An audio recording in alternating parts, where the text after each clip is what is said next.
भक्तों, ओम नमः शिवाय, श्री शिवाय नमस्तुभ्यम, जय श्री महाकाल। जी हाँ भक्तों, क्या आपके जीवन में भी पैसे की बहुत तंगी चल रही है? पैसा आता तो है लेकिन टिकता नहीं है।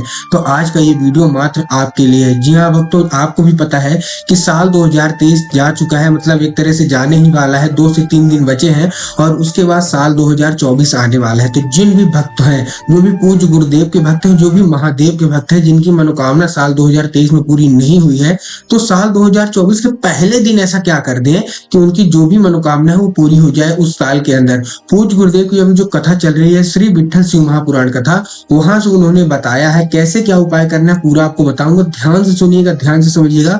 2 से 3 उपाय मैं आपको बताने वाला हूँ इस वीडियो के माध्यम से। तो अगर इसको अच्छे से आपने उपाय कर लिया तो 100% आपकी जो कोई भी मनोकामना, जो कुछ भी आप चाहते हैं दिल से महादेव से, वो सारी की सारी पूरी होंगी। पूज्य गुरुदेव कहेंगे और जो कहते भी हैं कि जो कोई भी व्यक्ति पहली तारीख को, मतलब 1 जनवरी 2024 को ये उपाय करता है, उसके घर में कभी भी धन की कमी नहीं होती, महादेव की कृपा होती है और माता लक्ष्मी की कृपा भी उसके घर में हो जाती है। तो कैसे उपाय है पूरा बताऊंगा। पूज्य गुरुदेव इन कथा सुनकर और बहुत अच्छे समझ के आपको उपाय बताने का प्रयास करूंगा। लेकिन उससे पहले चैनल पे पहली बार आए हैं तो वीडियो को कर दें लाइक और चैनल को कर लें सब्सक्राइब, ताकि पूजनीय पंडित प्रदीप जी मिश्रा के जितने भी नए नए उपाय जो कि उनकी कथा से निकलते हैं, जो कि मैं श्रवण करता हूँ पूरा सुन के, तो सबसे पहले आपको प्राप्त करा सकूं। तो चलिए चलते हैं उपाय की ओर। देखिए, जो हमारा पहला उपाय है वो आपको धन प्राप्ति का उपाय बता रहा हूँ कैसे करना है। देखिए, सबसे पहले इस उपाय में आपको चाहिए 1 लोटा जल।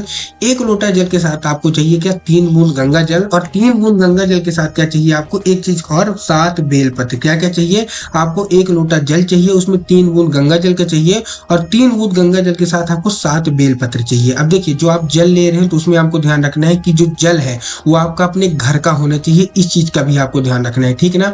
और बहुत सारे लोग क्या करते हैं, मंदिर परिसर से जाके जल ले लेते हैं। तो आपको मंदिर परिसर से जल नहीं लेना, अपने घर से जल लेके जाना है। तांबे के लोटे में होना चाहिए, स्टील के लोटे में नहीं होना चाहिए।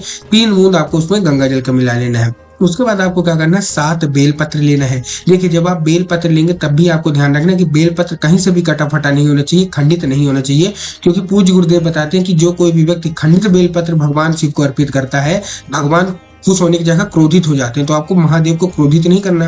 अब आपको क्या करना है, 1 लोटा जल लिया, उसमें आपने बेलपत्ती डाली, कितनी, 7 बेलपत्र। ध्यान रखिएगा, मुरझाई भी नहीं होनी चाहिए, हरी होनी चाहिए। उसके साथ आपने 3 बूंद गंगा जल का डाला और पहुंच गए कहाँ, शिव मंदिर। अब जो लोग आधा उपाय सुनते हैं वो क्या करेंगे, जाके शिवलिंग पे अर्पित कर देंगे जल। आपको ऐसा नहीं करना।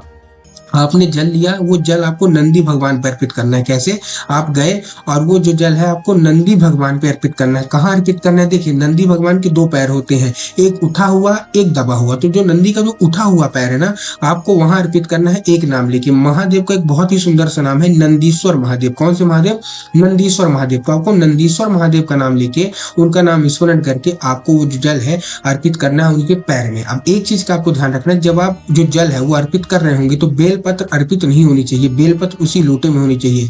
आप क्या करना है, उसको आपको बेलपत्र निकालना है, बेलपत्र को आपको शिवलिंग पे अर्पित कर देना। पूज्य गुरुदेव कहते हैं कि जिन भी लोगों के ऊपर धन की बहुत कमी होती है, धन की बहुत समस्या होती है, मात्र ये उपाय करने से सारी की सारी धन की समस्या उनकी दूर हो जाती है और उनको जो जीवन है वो पैसों से अच्छा आनंदमय हो जाता है। तो पहला आपको उपाय कर लेना है, 1 जनवरी को कर ही कर लेना है।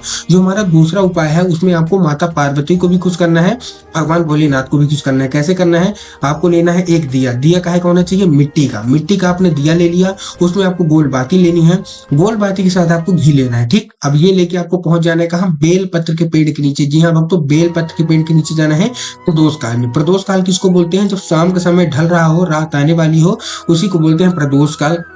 पहुंच गए, पहुंचने के बाद आपको क्या करना है, सबसे पहले पूज्य गुरुदेव बताते हैं कि बेलपत्र के पेड़ में स्वयं माता पार्वती का वास होता है। तो अगर आपने माता पार्वती को खुश कर लिया, प्रसन्न कर लिया, तो महादेव ऑटोमेटिक प्रसन्न हो जाएंगे। तो आपको क्या करना है, सबसे पहले वो दिया अर्पित करना है कहाँ, बेलपत्र के पेड़ के नीचे। और फिर क्या करना है, बेलपत्र पेड़ के नीचे जो भी आपको कंकड़ दिखे, उसी कंकड़ को शंकर मान के 1 लोटा जल, थोड़ा सा भी जल आप चढ़ा सकते हैं, 1 लोटा भी चढ़ा सकते हैं, और 1 बेलपत्र आपको अर्पित करना है। पूज्य गुरुदेव कहते हैं ऐसा करने से माता पार्वती भी और भगवान शंकर दोनों लोग प्रसन्न हो जाते हैं और आपको मन चाहा वरदान दे देते हैं, जो कोई भी आप मांगते हैं। तो अगर आपके जीवन में भी पैसे की बहुत तंगी है, आपके जीवन में भी कर्जा बहुत बढ़ गया, तो ये दोनों उपाय आपको अवश्य रूप से कर लेना है। वीडियो अच्छी लगी हो तो कमेंट बॉक्स में हर हर महादेव अवश्य रूप से लिख दो।